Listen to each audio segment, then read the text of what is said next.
Boa noite, meus cumprimentos ao vereador presidente, Cordovan Frederico de Melo Neto, em nome de quem eu cumprimento todos os demais vereadores presentes, vereadoras que compõem essa Casa de Leis, aqueles que nos acompanham pessoalmente e também por meio da internet, ao vivo, ou eventualmente na gravação dessa sessão legislativa desta segunda-feira.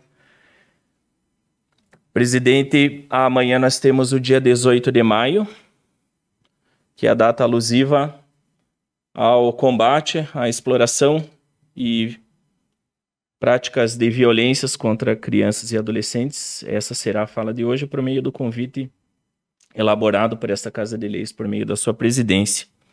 Nós atuamos aqui em União da Vitória há mais de 15 anos e trabalhamos cotidianamente com essa questão, que é também, eu diria, não uma pandemia, porque a pandemia é nível global, mas é sim uma epidemia em todo lugar e particularmente aqui também no nosso município de União da Vitória. Ao fazer alusão a essa data, 18 de maio, eu puxo a arte preparada pelo Ministério Público do Paraná, que foi divulgada hoje, e que lembra, 18 de maio não é uma data para ser celebrada, é um dia para refletirmos sobre como podemos aprimorar nossa atuação e enfrentar de forma efetiva o abuso e a exploração sexual contra crianças e adolescentes.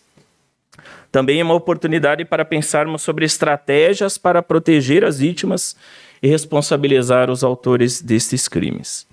Em brevíssimas palavras, tratarei disso, lembrando que há uma legislação que rege, todos nós sabemos, toda a nossa vida em sociedade, que é a Constituição da República, que particularmente no seu artigo 227 traz o dever de toda a sociedade, claro, também da família, da escola, das pessoas que por trabalho, por questões pessoais convivem com crianças e adolescentes, mas é um dever de toda a sociedade proteger toda criança e adolescente, colocá-la a salvo de toda e qualquer forma de violência. Se esse dever ele não é apenas da família, não é apenas daqueles com quem convivem pessoalmente ou pelo trabalho, é um dever de toda a sociedade, diz também a lei, de maneira expressa, a meu ver, que o dever de nós que prestamos um serviço público, seja via Poder Legislativo, via Poder Judiciário, todos aqueles que militam nas searas de atendimento de serviço público, o nosso dever é ainda mais sublime. É um dever ainda mais qualificado de proteção de toda criança e adolescente. E como podemos fazê-lo? É a sugestão do Ministério Público em alusão a essa data. Brevíssimas observações nesse espaço que ocupo hoje, honrosamente, pela terceira vez, nesses 15 anos que estou aqui em União da Vitória, e se incluir o recebimento do título de cidadão, eu incluiria como uma quarta vez. Terceira vez que eu manifesto aqui e com muita alegria também poder observar no início dessa sessão legislativa a gênese da atividade legislativa, que é a discussão política, a discussão, o debate respeitoso, educado, o confronto de ideias buscando o bem comum, que é, sem dúvida nenhuma, a proteção e o atendimento de toda a população de União da Vitória. Particularmente na área da criança e do adolescente, sempre importante lembrar que nós também, tal como o Poder Legislativo, temos as nossas funções gênesis, o Poder Legislativo, a formulação de leis, a fiscalização do Poder Executivo, de todas as atividades praticadas no âmbito do município, que envolvem recursos públicos municipais. O Poder Legislativo pode deliberar sobre políticas públicas de proteção à criança e adolescente no âmbito do município de União da Vitória. E pode também praticar atividades conexas, como é essa minha fala na data de hoje, é o efetivo cumprimento da essência do que é o dia 18 de maio aqui no âmbito do nosso município. Nós, Poder Judiciário, julgamos casos concretos, há um volume muito grande de recebimento de denúncias e de encaminhamentos de situações de crianças e adolescentes que são suspeitas de serem vítimas de crimes dessa grave natureza.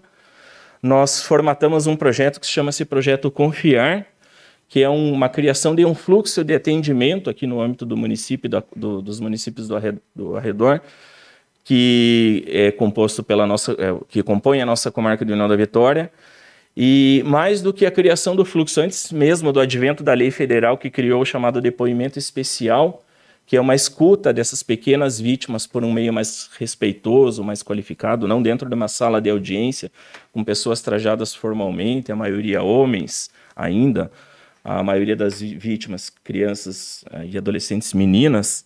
É uma lei muito moderna, mas é importante ressaltar sempre que, por exemplo, nós, ali no âmbito da Vara da Infância e Juventude, 3 anos antes do advento dessa lei federal, já procedíamos com esse formato de atendimento também ofertando para as varas criminais.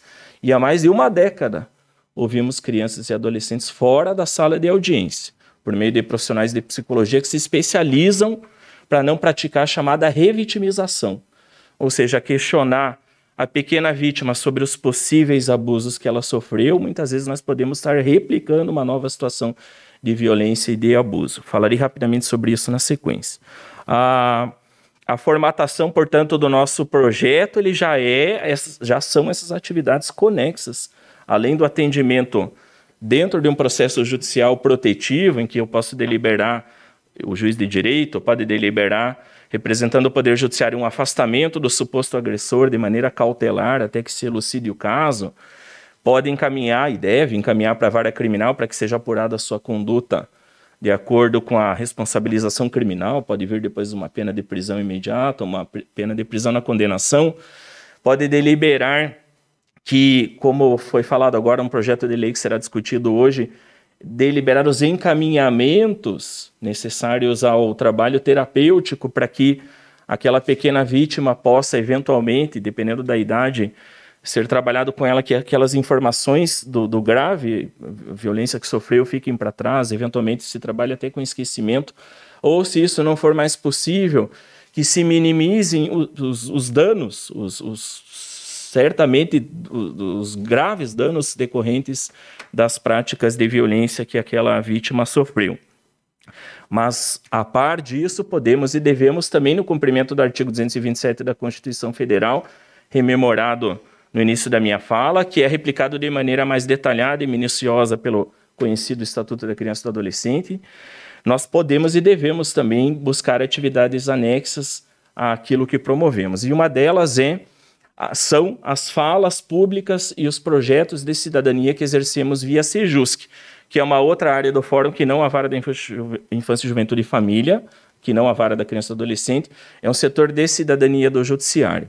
Esse setor de cidadania, rapidamente, ele possui hoje fundamento normativo preconizado pelo Conselho Nacional de Justiça. Mais do que isso, é uma política pública de atendimento judiciário. Ou seja, aquilo que fazíamos, quem acompanha nosso trabalho há mais tempo, há mais de uma década já, 12 anos, projeto de combate à evasão escolar, onde nós saíamos do fórum, vamos até as comunidades, ou íamos quando era possível antes da pandemia, no projeto chamado Amigos do Povo, a criação do projeto Confiar, tudo isso se fundamenta numa ideia de que o judiciário pode também deliberar as coisas de uma maneira complementar e diferenciada, mais protetiva, com um olhar humano, mais cuidadoso, mais respeitoso, mais empático, de maior alteridade, especialmente para esse público tão sensível que é o público de crianças e adolescentes. Rapidamente, senhor presidente, se me permite, há 2 rapidíssimos exemplos. Nós fizemos no ano de 2019, pré-pandemia, mais de 150 manifestações públicas em escolas municipais, estaduais, na escola federal aqui existente no município, em comunidades, em associações de moradores, nas ruas, como é no Amigos do Povo, quando fazemos uma conversa pública no meio da rua, no meio da praça. Mais de 150 manifestações públicas em que houve o uso da palavra e os assuntos são trazidos ali de acordo com o público. Nessas manifestações públicas, senhores e senhoras vereadores, nós adaptamos, por óbvio, o discurso de acordo com as idades, de acordo com os públicos que assistem, com um subsídio de profissionais de multidisciplina de avaliação, ou seja, uma equipe multidisciplinar de psicologia, pedagogia, de serviço social, traz elementos e a formato que isso deve ser abordado de acordo com a idade de cada uma dos públicos atendidos. E não há uma única palestra, senhores vereadores, senhoras vereadoras, e inevitavelmente isso vai acontecer também aqui depois da minha fala, por meio de redes sociais, ou a partir do dia de amanhã, em que não se forma uma fila de pessoas para conversar comigo, para conversar com a equipe que está ali propondo aquela fala pública, aquela atividade. Ou para conversar com aqueles que organizaram, seja alguém, por exemplo, procurando um dos senhores e senhoras vereadores aqui presentes nos próximos dias e pedindo ajuda. Não é uma ou duas, não são duas pessoas, é uma fila de pessoas, inclusive no caso de crianças e adolescentes. Rapidamente, a violência ela pode se dar de forma física, deixa marcas no corpo, roxo, arranhão, enfim, cicatrizes. Ela pode também, é importante dizer, e é uma quantidade muito significativa se dar de forma verbal, por meio de xingamentos, de desrespeito, de humilhação, colocar a criança numa condição de vexame, enfim, a violência verbal e a violência psicológica, que é aquela violência que mexe com o bem-estar da criança e do adolescente no seu dia a dia. A violência alusiva ao dia de manhã é a violência que é muito grave, que é a violência de natureza sexual, lembrando que a prática, tanto a prática criminosa quanto o atendimento nosso na Vara da Infância, Juventude e Protetivo, ele não exige, por óbvio, mas é importante sempre ressaltar nessas manifestações públicas, não exige a prática de atos sexuais, por exemplo, condizentes com relações sexuais. O tirar a roupa na frente de uma criança, o toque no corpo, o puxar imagens de um celular, de um computador e fazer a criança assistir, enfim, são práticas de violências sexuais muito comuns e que causam também todos os mais nefastos, as mais nefastas consequências perniciosas aí no desenvolvimento da criança e do adolescente.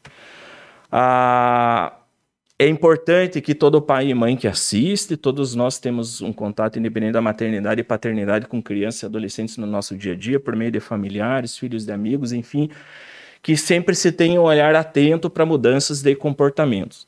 É muito difícil uma criança vítima de um ato de violência, especialmente da violência de natureza sexual, não ter várias mudanças de comportamento. A criança que é muito agitada começa a ficar quieta de repente e muda completamente de perfil. Ou a criança que é quieta fica extremamente agitada. A criança que nunca chora, ela sempre não manifestava choro, está chorando agora com frequência. Ou o contrário também. A criança que começa a comer muito, ela não comia nada, comia pouquinho, sempre deixava comida no prato, agora ela come compulsivamente. Ou a criança que para de comer. A criança que dormia bem e para de dormir. A criança, enfim, toda e qualquer mudança de comportamento pode ser um indício de que algo está errado. Não significa que se a criança passou a comer compulsivamente, deixou de dormir, começou a ficar chorosa, que ela sofreu uma violência sexual. Mas é importante sempre um olhar atento.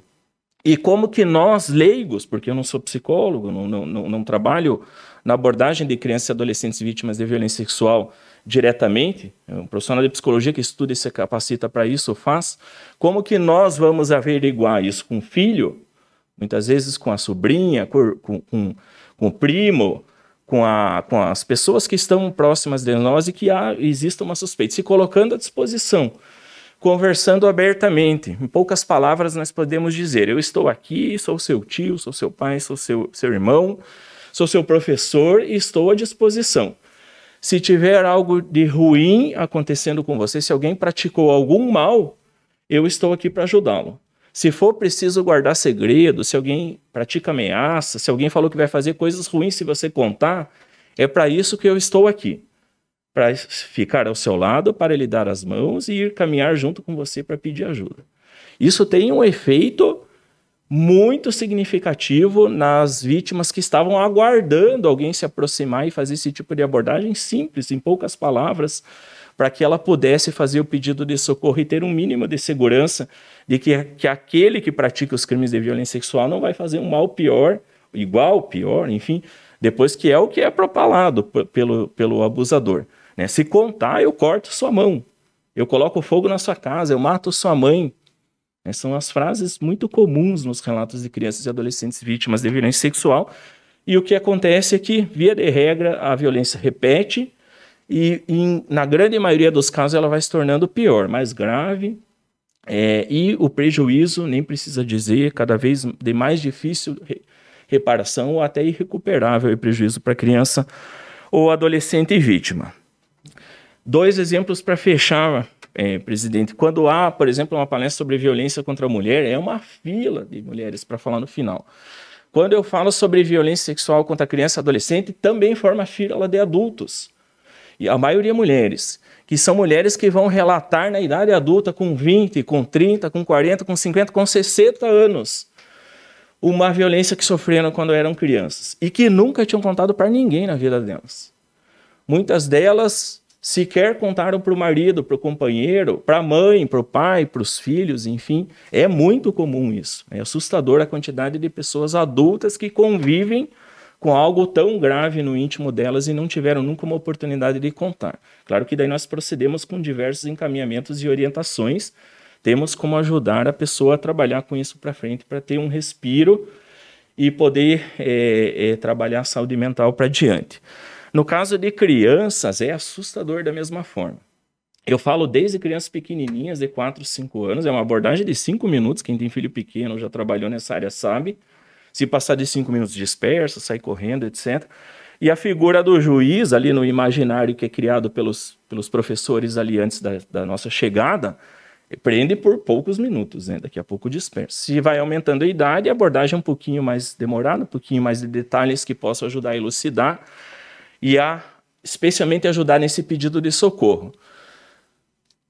Uma fala minha numa escola de União da Vitória, nesse ano das 150 falas, ano passado nós conseguimos fazer 50 manifestações virtuais sobre essa temática. E toda e qualquer fala, as vereadoras, por exemplo, que já nos acompanharam em alguns eventos, o vereador já acompanhou também, o vereador presidente em alguns eventos de rua, o vereador da mesma forma, nós damos um jeito de encaixar o assunto. Se eu vou falar lá sobre a minha profissão numa escola que pediu, queremos saber o que é o trabalho do juiz, eu vou encaixar a temática violência, com cuidado, com adaptação para a idade, enfim. Uma fala nesse ano pré-pandemia, em que eu expliquei, fica aqui o recado para os pais, mães que assistem, eu expliquei para os professores, professoras, expliquei para as crianças qual é o roteiro. Na emergência tem que gritar. Nós fazemos, em algumas idades, nós fazemos o treino do grito. Daí todo mundo grita ao mesmo tempo, faz aquela bagunça, mas tem criança que nunca gritou, especialmente meninas. Porque se ela fala alto, ela já é repreendida. Se ela fala alto em um ambiente, às vezes familiar, ela já é repreendida, fale mais baixo, a mulher não deve proceder dessa forma. No dia que ela precisar gritar, pedir socorro, ela não consegue. Porque além da violência grave que ela está sofrendo, ela tem um bloqueio que ela nunca gritou na vida, ela não consegue proceder dessa forma. Então, são o tipo de abordagem que nós fazemos. Então, treinar. Se está num lugar público, olhe para os outros adultos, peça socorro, grite. Tem mais pessoas em volta. Não deixe o possível abusador, o abusador te levar para um local fechado, trancar a porta e etc. Peça ajuda, peça socorro. Tem que pedir, porque se não gritar, lamentavelmente a situação vai se tornar pior adiante. Esses são os relatos que nós ouvimos. E no grito são muitas vezes a possibilidade de interromper uma prática criminosa muito grave que vai correr logo adiante. Mais do que isso, contar. Conte para a pessoa de tua confiança, seja a professora da escola, e daí a gravidade, foi falado do projeto que vai ser falado daqui a pouco, das escolas fechadas. A escola, o vereador presidente sabe disso, é o local onde tem uma porcentagem muito grande de relatos de violência. Por quê? Já caminhando para o final da minha fala, porque 78%, esse é um índice brasileiro, é um índice que fora do país é igual e é um índice aqui do União da Vitória. 78% das violências sexuais praticadas são e ocorrem por pessoas próximas, a maior parte delas parentes, padrasto, tio, avô, pai, mãe, muito menor número, irmão mais velho, vizinho, amigo do pai, amigo da mãe, primo que frequenta a casa nos fins de semana, enfim, são pessoas de confiança que criam um elo antes da prática de violência, criam um elo de proximidade, de confiança, e daí vem as abordagens logo a seguir. Então, numa fala numa escola, no ano de 2020, eu expliquei tudo isso. Converse com a melhor amiga. Se você não tem coragem de conversar com a pedagoga, com a diretora, com o professor, chame sua melhor amiga e fala, vamos junto comigo.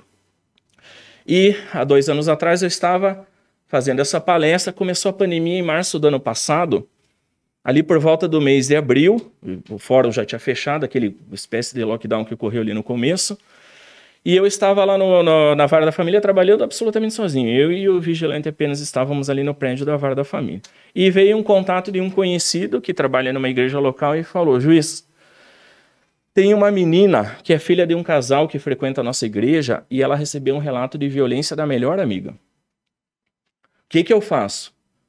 Falei, puxa os dados, qual o endereço, a residência, enfim, a idade, vê todos os dados. E na sequência, falei, na sequência, vamos ouvir essa criança, é a chamada escuta especializada pela lei.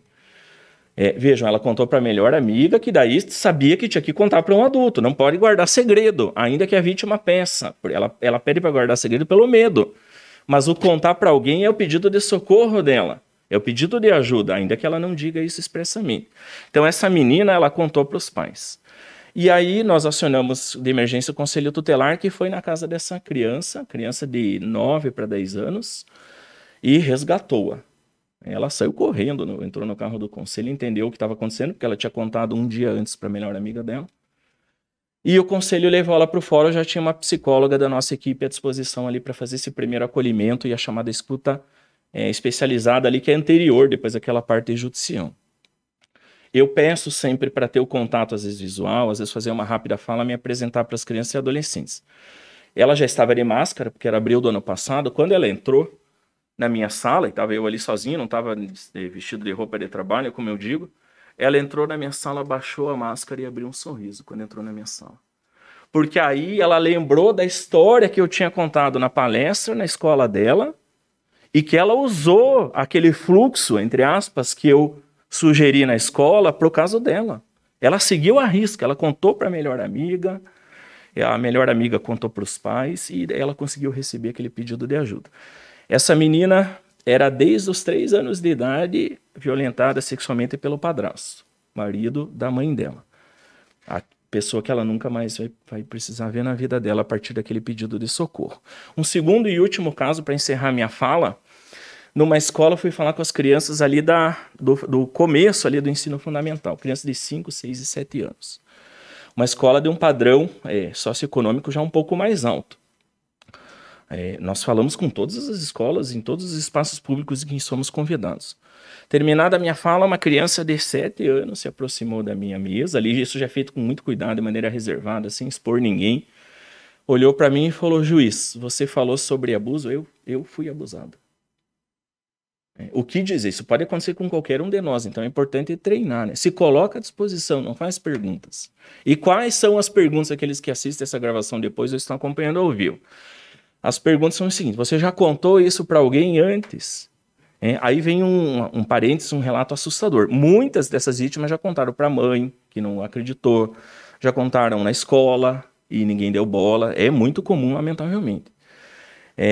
Mas essa menina falou, eu nunca contei para ninguém. Eu falei, nem para sua mãe, ela nem para sua mãe. Segunda pergunta, você tem algum risco? Você vai ver essa pessoa de novo? Eu preciso cuidar de algum risco que possa acontecer com você hoje, quando eu for embora da escola, amanhã, depois de amanhã. Ela falou, sábado tem aniversário da minha prima. E o abusador é meu tio. E eu sei que se eu for lá, ele vai querer me trancar no quarto de novo. E por isso que eu vim aqui pedir o socorro, porque eu quero ir nesse aniversário, adoro a minha prima, mas eu sei que vai acontecer se eu for lá.